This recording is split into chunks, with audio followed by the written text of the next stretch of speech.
You broke a story about a heated debate, I guess you could call it, backstage over NXT Takeover in your house. I'm going to throw the floor to you, Shawn. You tell us what you heard. Now, I do have to say that I do know the person who Shawn Michaels has argued with. I know a lot of people have asked. Here's the issue with that, guys.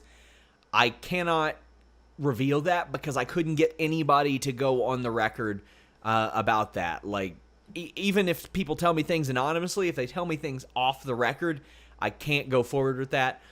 That person might end up revealing themselves, but that person actually told a couple of people on Sunday that Shawn Michaels got hot at me.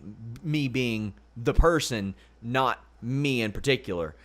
But I started to ask around, and Sunday, like, some people knew about it or had heard of it, but Monday is when I really started to get the word about it, and pleasantly surprised in some respects, because the person that had kind of said, hey, Shawn Michaels got hot at me, had apparently said, oh, well, there's no real racial inequality. Everybody kind of treated the same.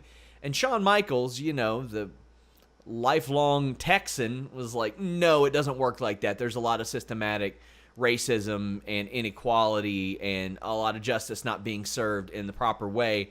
And apparently it got very heated, is what I'm told. But I also heard that the person was like, yep, he was fine the rest of the day.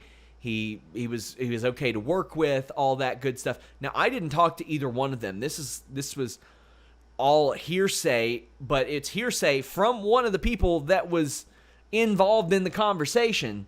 So, like, I'm inclined to believe that it's true, or else I wouldn't have reported it. And I had I think it was 3 or 4 people. I had 3 people that had talked to me about it by Monday, and a 4th that had followed up and said, yep, that's what happened by Tuesday, so we ran it today.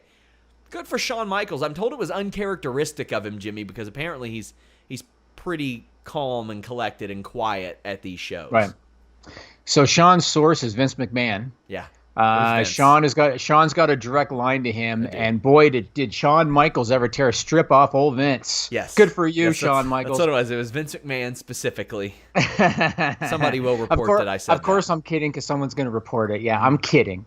But no, you know what? I mean, let's be honest. Wrestling traditionally has been the epicenter of racism in entertainment, or at least one of them. Every time a heel came in, if you were not white, or I shouldn't say anytime a heel came in, anytime a new talent came in, if you weren't white, you were a heel. Yeah. Oftentimes. I mean, that's not always the case. I mean, they had some guys, Rocky Johnson, Tony Atlas, whoever. But typically, especially if you were, say, Asian, if you were Eastern European, although they're white, I suppose, but it's the epicenter of racism in entertainment in a lot of ways. So Shawn's not wrong. Shawn was still around during the territorial days too. Yeah, he was. So he's seen like the probably the armpit of pro wrestling, I'm sure. You know? Yeah.